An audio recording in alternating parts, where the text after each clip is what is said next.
yang ada pada saat ini. Untuk kita mengawali akan kegiatan kita, saya minta Ibu Ince untuk bawa kita dalam doa. Mari kita berdoa.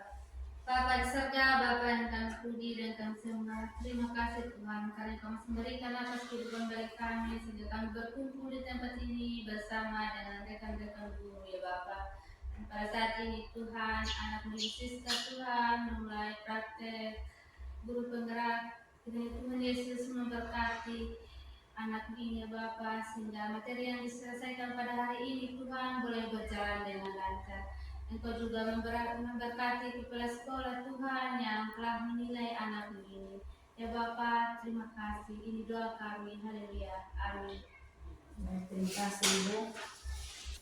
Tujuan kita pada siang hari ini untuk membahas tentang pentingnya program CGP dalam dunia pendidikan dan meningkatkan kualitas pendidikan dan kompetensi guru. Selamat dan semangat atas dedikasinya Ibu Priska dalam mengikuti program ini.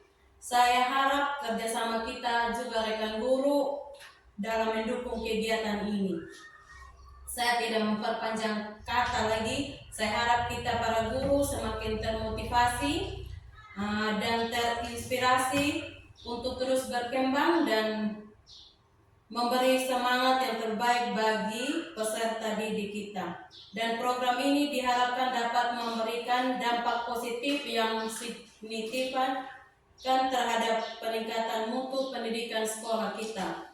Mungkin hanya ini saja yang saya sampaikan. Saya berikan kesempatan kepada Ibu Kristi.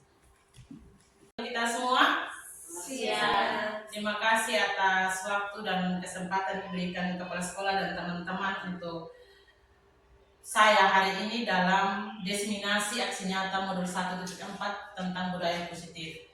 Puji syukur karena perkenan Tuhan kita bisa berada dan berkumpul di tempat ini dalam keadaan sehat walafiat. Adapun kegiatan hari ini yaitu workshop kecil sebagai persatuan tugas mengikuti pendidikan guru penggerak angkatan 11 di Kabupaten Sumba Timur. Dan menimbang ini disiplin positif sangat penting, maka perlu diadakan pengimbasan sehingga berdampak untuk pendidikan dalam membangun lembaga kita. Nah, di sini bukan saya yang lebih tahu, tapi bagaimana saya memberikan dampak kepada rekan pendidik untuk bersama-sama membangun lembaga kita ini. Dan saya harap ke depannya masih ada lagi CGP yang akan mengikuti program pendidikan guru penggerak karena tahun ini akan diadakan pendaftaran. Nah, di sini sudah ada aksi nyata modul 1.4 yaitu budaya positif. Nah, sebelum kita mulai materi, kita akan hadapkan dengan pertanyaan pemantik, yaitu apa yang dimaksud dengan budaya positif. Saya sudah membagikan stick note-nya. Bagi siapa yang sudah menuliskan sebentar, minta tolong ditempelkan pada kertas manila di depan. Disiplin positif dari Ibu Lydia. Disiplin positif itu mengenakan seragam sesuai aturan. Ibu Ika, apa yang dimaksud dengan budaya positif? Yaitu nilai-nilai keyakinan murid dapat berkembang dan bertanggung jawab. Dibinci, disiplin positif merupakan pendekatan yang tetap memperhatikan hak-hak anak untuk berkembang dengan sehat, mendapatkan perlindungan dan merasa nyaman untuk terlibat dalam proses pendisiplinan. Ibu Erlin, pendekatan untuk mendisiplinkan anak tanpa hukuman atau hadiah, contohnya menerapkan tata krama kepada anak. Ibu Ana, yang dimaksud dengan disiplin positif adalah menumbuhkan disiplin yang didorong dalam diri anak tanpa hukuman dan hadiah. Ibu Melda, disiplin positif adalah cara pendidik membentuk bagaimana bersikap mandiri kepada anak. Berarti teman-teman guru sudah bisa memahami apa yang dimaksud dengan disiplin positif atau budaya positif. Nah, di sini ada kesimpulan atau pengertian dari budaya positif, yaitu budaya positif adalah nilai-nilai, keyakinan-keyakinan dan kebiasaan-kebiasaan di sekolah yang berpihak pada murid. Hal itu dilakukan agar murid dapat berkembang menjadi pribadi yang kritis, penuh hormat dan bertanggung jawab. Nah, dari kesimpulan ini, dari budaya positif ini berarti kita harus guru berpihak pada murid. Berarti bukan guru saja yang dominan, berarti murid. Kita memberikan kebebasan kepada murid.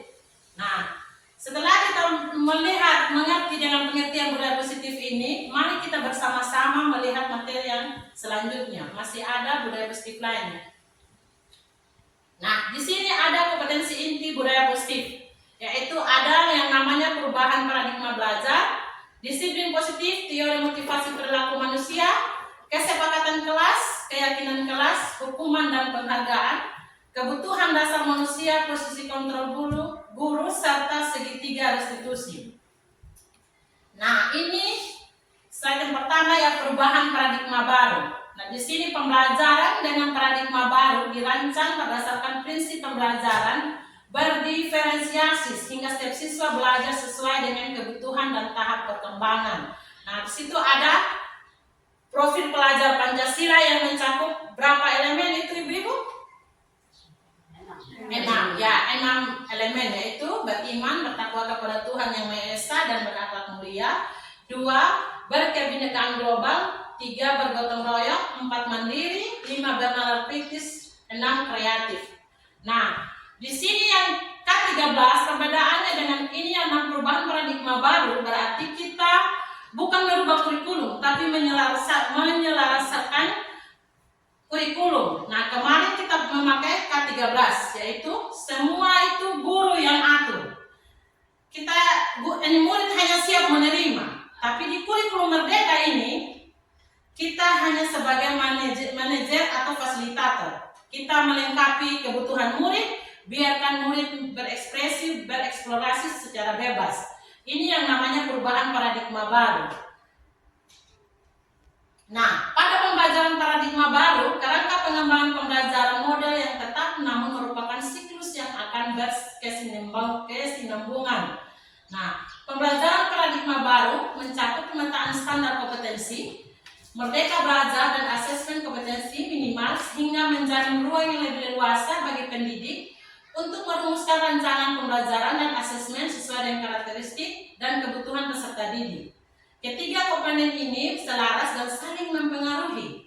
Keselarasan ini yang diharapkan dapat mengubah paradigma pembelajaran agar terjadi perbaikan dan pengembangan praktik pembelajaran secara berkelanjutan. Pada pembelajaran paradigma baru, profil pelajar Pancasila berperan menjadi penuntun arah yang memandu segala kebijakan dan pembaruan dalam sistem pendidikan termasuk pembelajaran dan asesmen. Nah, di sini ada perubahan paradigma ini. Nah, di sini ada A dan B. Berarti ada teman dan sobetas kertas kecil dituliskan benda atau sesuatu yang sangat berharga untuk Anda. Letakkan di salah satu tangan Anda dan genggam benda sesuatu tersebut dengan segala daya. Buatlah sebagai kepalan. Nah, di sini kita bagaimana cara membangun positif dalam diri kita. Di sini kemandirian yang dinilai. Apakah kita kuat tidak menahan cobaan? Nah, seperti ini. Untuk membangun budaya positif, sekolah perlu menyediakan lingkungan yang positif, aman dan nyaman agar murid-murid mampu berpikir, bertindak dan mencipta dengan merdeka, mandiri dan bertanggung jawab. Salah satu cara yang perlu ditinjau ulang adalah bentuk disiplin yang dijalankan selama ini di lembaga kita. Nah, saya rasa dalam mendisiplinkan murid kita sudah lakukan. Hanya kita tidak tahu, kita belum begitu paham poin-poinnya seperti apa dalam budaya positif ini. Nah, ini namanya disiplin secara individu atau secara berkelompok dalam hal budaya positif. Apakah kita sudah pernah memberikan disiplin positif kepada anak-anak? Sudah. Berarti contohnya seperti apa? Di lembaga kita yang sering kita lakukan, banyak sekali disiplin positif yang tanpa kita sadari itu kita sudah lakukan semua. Salah satunya itu apa? Ya, itu kita menyambut anak di pintu gerbang itu sudah salah satu mendisiplinkan diri bagaimana seorang anak menghargai guru, menghargai teman. Yaitu ketika dia turun dari motor, dia memberi salam sama ibu guru, dia tersenyum dan mengucapkan selamat pagi. Itu sudah termasuk keyakinan kelas dalam menghargai orang lain. Nah, pendekatan secara individu sekolah dan peran serta pemangku kepentingan sekolah. Nah, di sini bukan hanya Ibu Friska saja, bukan kepala sekolah saja yang berperan, tapi semua. Karena itu sudah yang dinamakan kolaborasi. Kalau satu orang sudah tidak bisa berjalan, berarti semua itu tidak akan berjalan lagi. Jadi kita bersama-sama yang namanya kolaborasi. Nah, ini sudah kebijakan sekolah dan peran serta pemangku kepentingan sekolah. Berarti pemangku kepentingan sekolah bukan hanya kepala sekolah saja, tetapi kita juga sebagai guru adalah salah satu pemangku kepentingan sekolah. Orang tua murid juga. Bukan kita hanya memberikan budaya positif, mengenalkan budaya positif kepada anak di sekolah saja, tapi di lingkungan keluarga juga itu perlu. Nah, Ibu. Nah, ini berbicara tentang kita sebagai pendidik. Nah, posisi kontrol guru adalah pendekatan yang digunakan guru dalam mengelola perilaku dan disiplin kelas, sehingga setiap posisi akan memberikan dampak yang efisien pada proses pembelajaran dan perkembangan siswa. Nah, adapun posisi kontrol guru dalam penerapan disiplin di sekolah yaitu sebagai penghukum, yaitu seorang penghukum menggunakan hukuman fisik maupun verbal. Guru seperti ini senantiasa percaya hanya ada satu cara agar pembelajaran bisa berhasil, yaitu dengan caranya sendiri. Contohnya, kata-kata yang dikeluarkan oleh seorang guru atau seorang pendidik ketika memberi hukuman kepada muridnya, yaitu patuhi aturan saya. Kamu selalu salah, pasti selalu yang terakhir selesai. Nah, ini dia sebagai penghukum ya, dia selalu dominannya kepada anak. Nah, terus yang kedua pembuat rasa bersalah, yaitu pada posisi ini biasanya guru akan bersuara lembut. Pembuat rasa bersalah akan menggunakan keheningan yang membuat orang lain merasa tidak nyaman, bersalah, rendah diri sehingga murid dapat menyesali dirinya. Nah, contohnya, ibu sangat kecewa sekali dengan kamu. Berapa kali ibu harus memberitahumu? Bagaimana jika orang tuamu tahu jika kamu berbuat begini?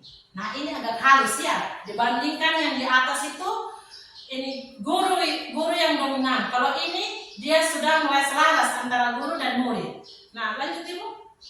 Di sini sebagai teman.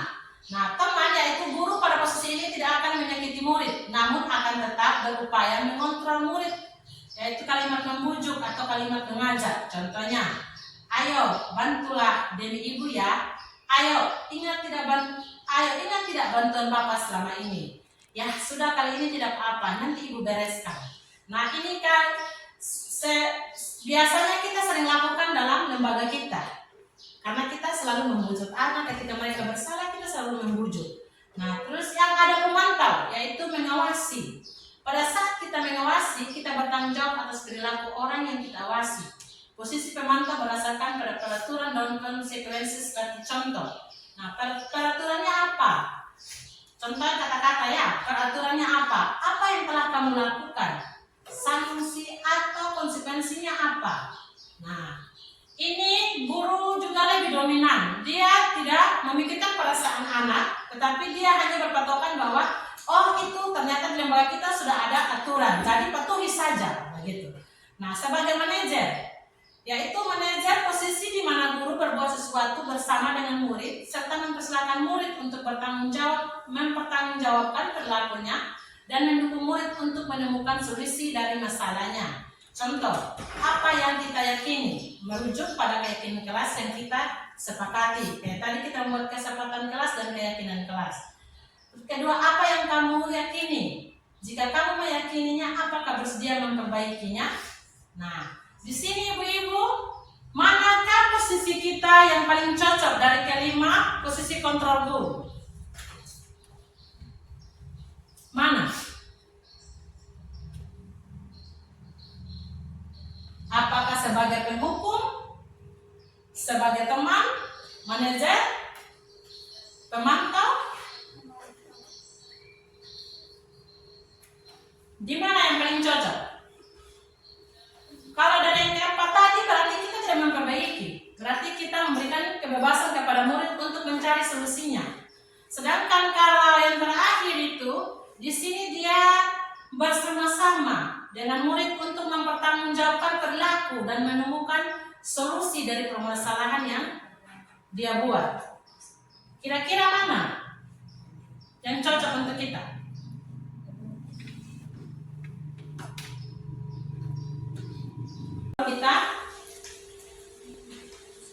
tempel di depan. Mulai dari Berlin, kesepakatan kelas yang pertama. Kesepakatan kelas, peraturan yang dibuat secara bersama oleh guru dan kelas. Contohnya untuk mendengarkan penjelasan dari guru dan menghargai guru. Oke, silakan Ibu Ana. Yang dimaksud dengan kesepakatan kelas adalah Silakan, Ibu. merupakan perjanjian atau aturan yang disepakati oleh siswa dan guru di dalam kelas. Oke, terima kasih Mas. Jika tidak masuk kelas, murid harus membawa surat izin. Contoh kesempatan kelas yaitu tidak boleh merusak fasilitas yang ada di dalam kelas. Oke, terima kasih Ibu Ince. Kalau sudah silakan menempelkan pada kertas manila. Kesepakatan kelas, jika tidak masuk harus membawa surat izin. Oke, terima Kesepakatan kasih Bu kelas, Nanda. tidak boleh membuang sampah sembarangan. Oke, terima kasih Puan Balik. Apa yang dimaksud dengan paradigma baru? Yang kedua, apa yang dimaksud dengan budaya positif? Ketiga, apa yang dimaksud dengan keyakinan kelas dan segitiga restitusi?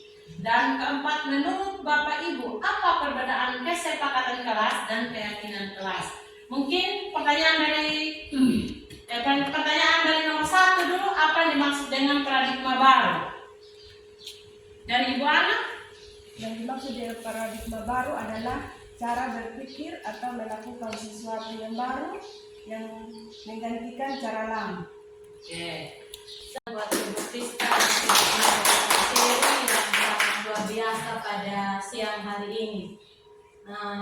Terima kasih banyak Ibu Siska atas materi yang disampaikan pada hari ini.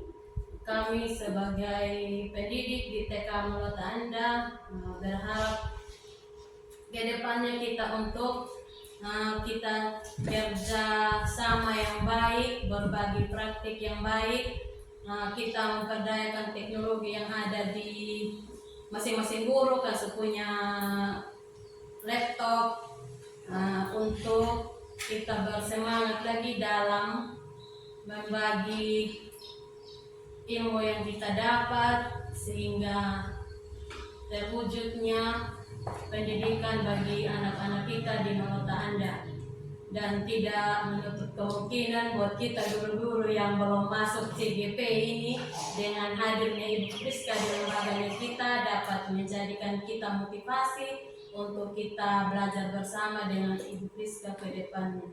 Untuk menutup seluruh kegiatan kita pada siang hari ini, saya minta Ibu Erlin untuk membawa kita dalam doa penutup.